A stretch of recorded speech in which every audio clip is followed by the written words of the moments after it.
Voilà, nous sommes venus avec la marche to Gaza. Nous, on est partie de la délégation française.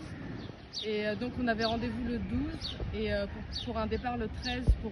Le but était de marcher plusieurs jours jusqu'à la frontière de Rafah, donc sur les territoires égyptiens. Et nous, la seule chose qu'on demandait, c'était une autorisation de l'Égypte de nous laisser passer pour un convoi humanitaire. Avec nous, on avait des camions avec plein de nourriture, de choses, de médicaments pour ouvrir ce convoi, car il y a un blocus à Rafah depuis janvier maintenant.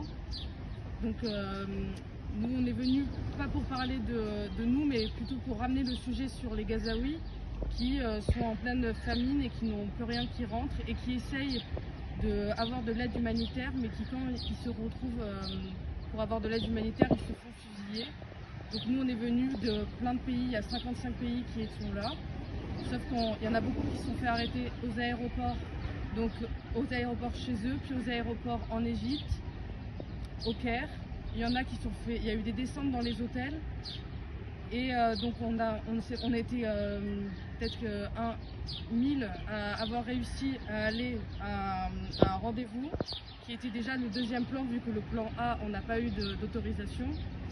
Donc le plan B, c'était de donner un autre rendez-vous pour se rejoindre et redemander des autorisations.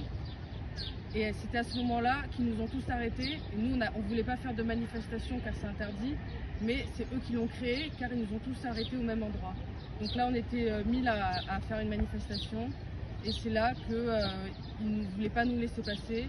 Au bout d'un moment, ils nous ont demandé soit ils partaient, soit ils nous tabassaient, mais on ne pouvait pas rester, ils n'allaient pas ouvrir les portes. Donc il y en a très courageuses qui ont voulu rester, il y en a beaucoup qui sont partis, donc il y en a qui se sont fait tabasser par des civils, mais qui n'étaient pas des civils, qui étaient la police habillée en civil.